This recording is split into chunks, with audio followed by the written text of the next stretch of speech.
À leur demande, le ministre de la Justice et des Droits de l'Homme, garde des Sceaux, Mamoudou Kassogué, a accordé une audience à la synergie des syndicats des surveillants de prison, le lundi 12 septembre 2022, à son département-ci à la cité administrative de Bamako. L'objet de la rencontre était autour d'un certain nombre de questions, notamment la lettre circulaire signée dans le cadre de la formation du corps des surveillants de prison, la question du Conseil supérieur de l'administration pénitentiaire, la question de l'École nationale de l'administration pénitentiaire et bien d'autres sujets. Selon la cellule de communication du ministère de la Justice, le concours de reclassement, la rencontre périodique entre le département et la synergie, le projet de lettre circulaire sur les congés de formation, le Conseil supérieur de l'administration pénitentiaire et de l'éducation surveillée, le recrutement en cours des agents de la surveillance de l'administration pénitentiaire, ont été les sujets évoqués au cours de la rencontre avec le garde des Sceaux.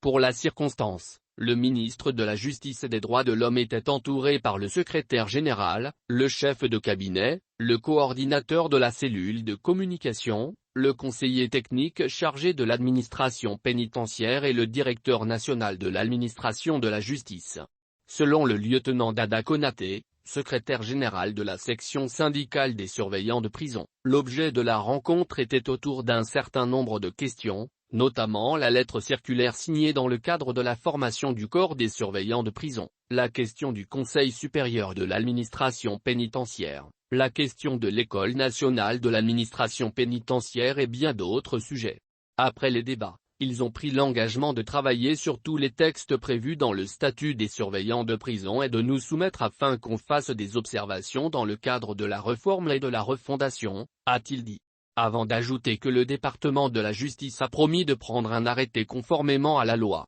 Si cet arrêté est disponible, ça va mettre fin à la lettre circulaire qui viole la loi, a déclaré le lieutenant Dada Konaté. Selon lui, cet arrêté prévoit de dégager des filières de formation pour le corps des surveillants de prison. Sur l'ensemble des points évoqués, le garde des Sceaux et son équipe ont apporté des réponses et éclaircissements qui ont permis aux visiteurs du jour d'exprimer leur satisfaction. La rencontre a noté l'organisation très prochaine de la session inaugurale du Conseil supérieur de l'administration pénitentiaire et l'éducation surveillée, révèle la cellule de la communication du ministère de la Justice et des Droits de l'Homme, garde des Sceaux.